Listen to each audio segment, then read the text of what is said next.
بسم اللہ الرحمن الرحیم ایاک نعبد و ایاک نستعین۔ میرے پاکستانیوں، جو ہمارے لیے سب سے تشویشناک چیز ہم سب کے لیے ہے وہ کیا ہے؟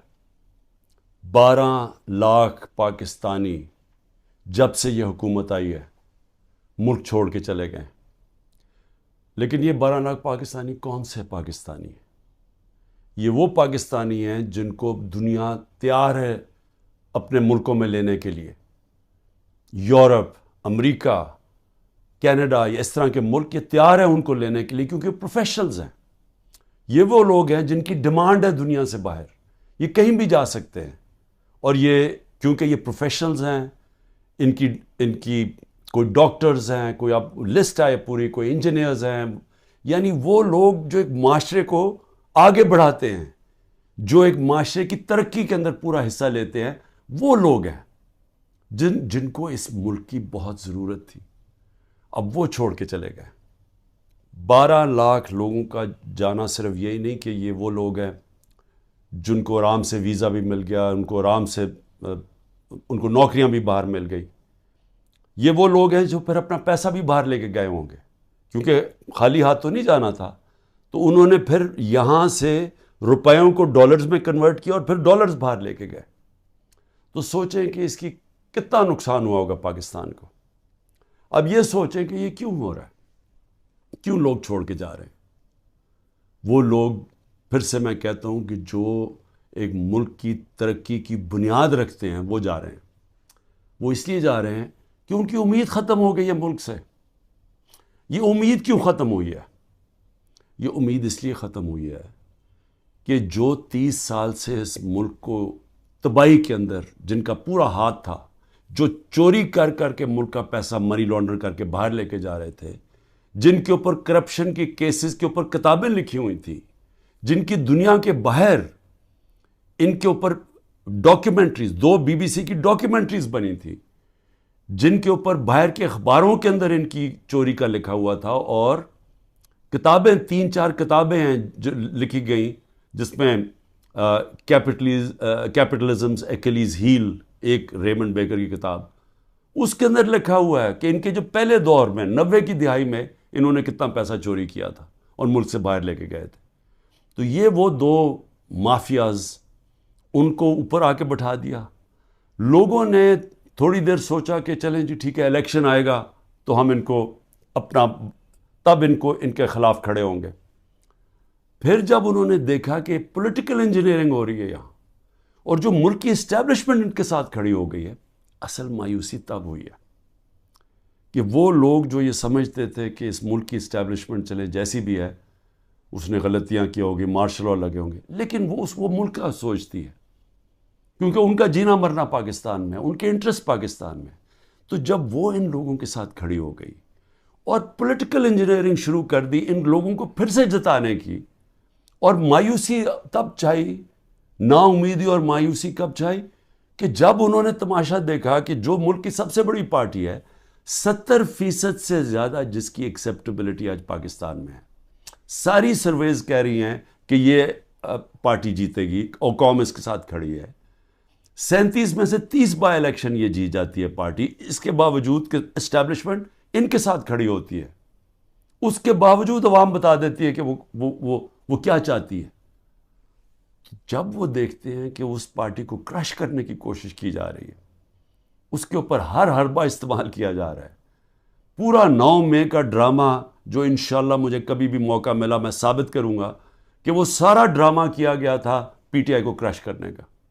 اس کا کوئی مقصد یہ نہیں تھا کہ انہوں نے کوئی غدار پکڑنے تھے، یعنی خیر اب تو ہمارے پاس ایویڈنس بھی آ گئی ہے، وہ جب موقع ملے تو ہم بتائیں گے کہ کیسے پری پلان کر کے اور پھر ایک ٹریپ کرنے کی کوشش کی گئی ہے پارٹی کو، اور پھر ورکر سارے ہزاروں ورکر اندر ڈال دیے، سینئر لیڈرشپ اندر ڈال دی، پھر وہ جو باہر نکلتا تھا صرف کہ میں جی پارٹی چھوڑ رہا ہوں تو وہ باہر نکل سکتا ہے، اور پھر یہ بتایا گیا کہ یہ فوج کے خلاف ہے، یعنی تحریک انصاف فوج کے خلاف ہے۔ کون اپنی فوج کے خلاف ہوگا؟ اچھا، اور کون اپنی فوج کے اوپر حملہ کرے گا؟ کوئی جیت سکتا ہے اپنی فوج کے اوپر حملہ کر کے؟ کیا وہ نہتے لوگ اور وہ جو عورتیں ہیں جو ابھی بھی پکڑی ہوئی ہیں عورتیں، کیا ان کے ذریعے ہم نے حملہ کرنا تھا فوج کے اوپر؟ تو یہ پورا ایک پلان، ایک پروپیگنڈا کیمپین، میڈیا کے منہ بند کیا گیا، میڈیا کے اندر پوری ایک کیمپین چلائی گئی اور لوگوں کو یہ بتانے کی کوشش کی گئی کہ یہ دیکھیں جی کتنے برے لوگ ہیں، یہ ملک کے غدار ہیں. جس طرح کے لوگوں کو نہیں پتا کہ جو اوپر بٹھائے ہوئے ہیں وہ کون ہیں. یا تو لوگ بھیڑ بکریاں ہیں کہ ان کو پتہ ہی نہیں کہ اوپر کون بیٹھے ہوئے ہیں. کیا ان کا لوگوں کو 30 سال سے نہیں دیکھ رہے؟ کیا وہ لوگ جو ملک کا پیسہ چوری کر کے باہر لے کے جاتے ہیں اور جن کے بڑے بڑے محلات ہیں، جن کا بڑا اچھا رہن سہن ہے، جن کی بزنسز ہیں، جو بچے باہر ہیں، علاج باہر ہیں، چھٹیاں باہر ہیں، کیا وہ ملک سے زیادہ پیار کرتے ہیں؟ لیکن وہ لوگ جن کا جینا بھر رہا پاکستان میں وہ غدار ہے. تو کیا یہ قوم مان لے گی؟ اور مایوسی اس لیے کہ پولیٹیکل انجینئرنگ کی جا رہی ہے پی ٹی آئی کو کرش کر کے کہ یہ لوگوں کو پھر سے لے کے آئیں. اور پھر یہ جو نئے کوششیں ہو رہی ہیں کہ جی نئی پارٹیز بنائی جا رہی ہیں اور پی ٹی آئی کے لوگوں کو ادھر دھکیلا جا رہا ہے، کیونکہ انہیں یہ پتہ ہے کہ پی ٹی آئی کے لوگوں نے ان دونوں پارٹیز کو تو پاس جانا نہیں، کیونکہ سب کو پتہ ہے ان کا ووٹ بینک ہی نہیں ہے.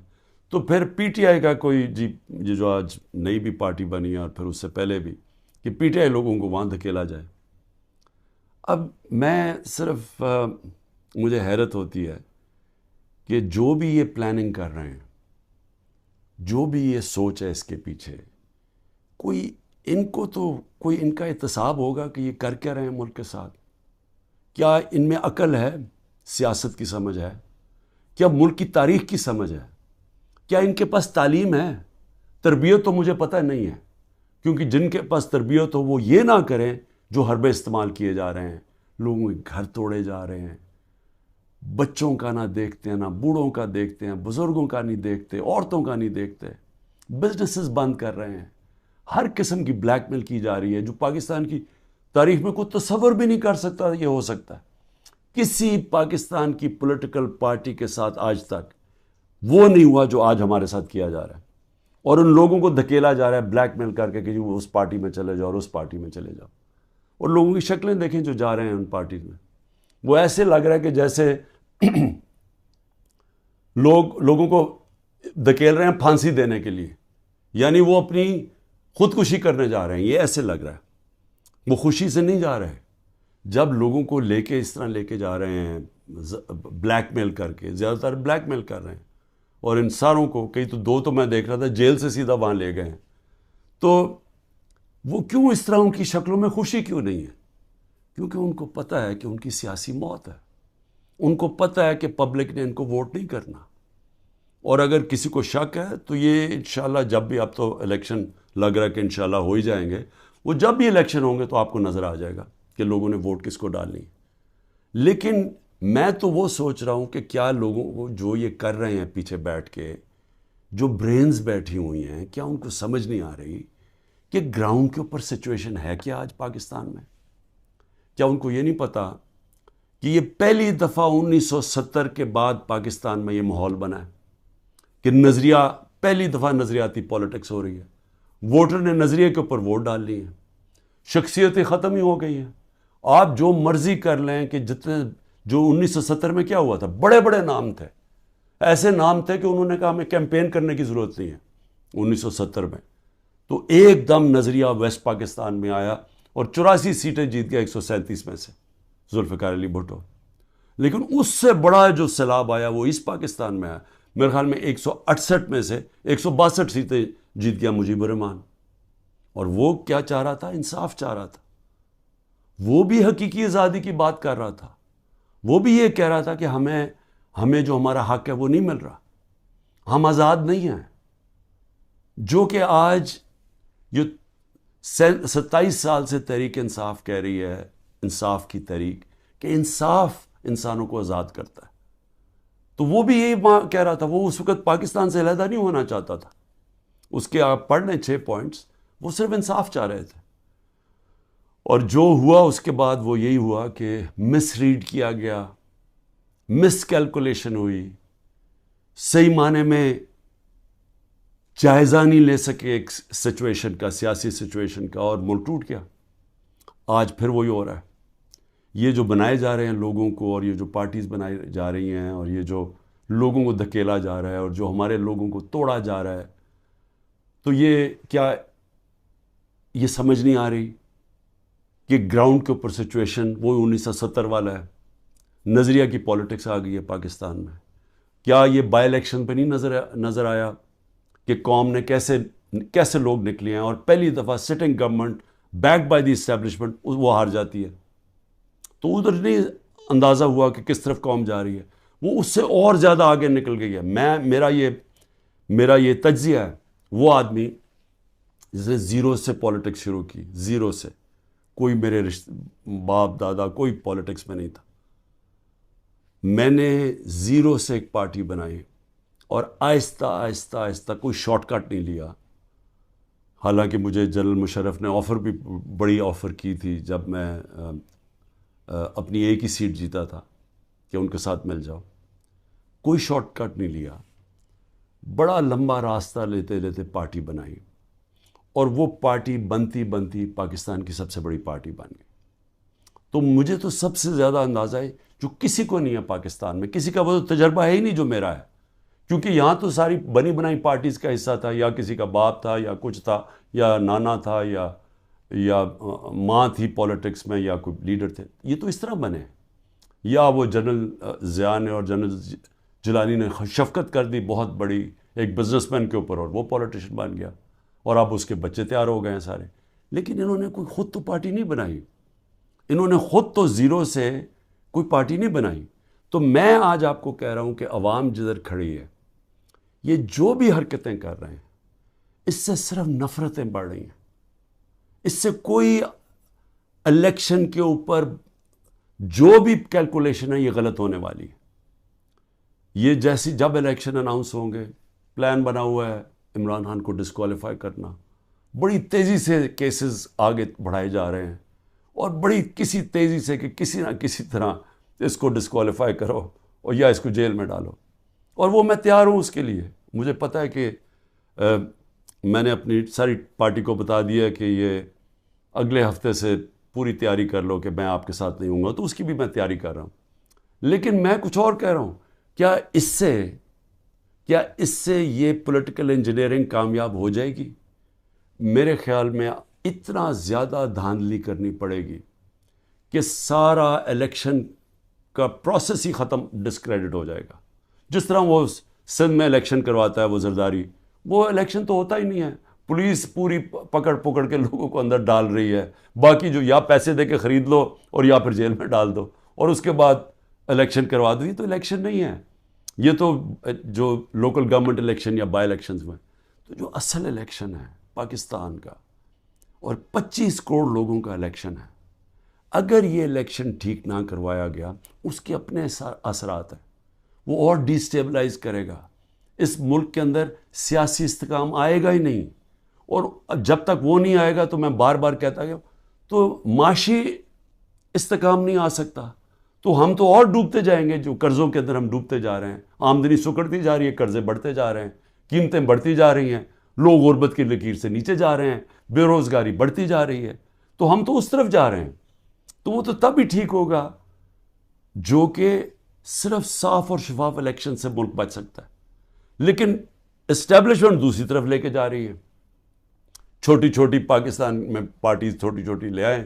پلان تو یہ ہے کہ وہ ہر کسی کو تھوڑی سیٹیں دلوا دیں، وہ سارے اوپر، اور اوپر سے پھر اسٹیبلشمنٹ کنٹرول کرے گی پاکستان کو. تو اس سے تو ملک ٹھیک نہیں ہونے لگا. جو ملک کی ضرورت ہے وہ اس کی اپوزٹ ہے، وہ بالکل متبادل ہے اس کے. اور وہ کیا ہے کہ صاف اور شفاف الیکشن ہو، ایک پبلک مینڈیٹ سے پارٹی آئے پاور پہ، اور وہ پھر رول آف لا قائم کرے. دیکھیں جو لوگ چھوڑ کے جا رہے ہیں وہ جنگل کے قانون سے بھاگ رہے ہیں. تو جب وہ دیکھتے ہیں کسی کے گھر میں بھی توڑ کے گھس جاؤ، بیوی بچوں کو پکڑ لو، رشتہ داروں کو پکڑ لو، بزنسز بند کر دو، تو خوف آ رہا ہے لوگوں کو.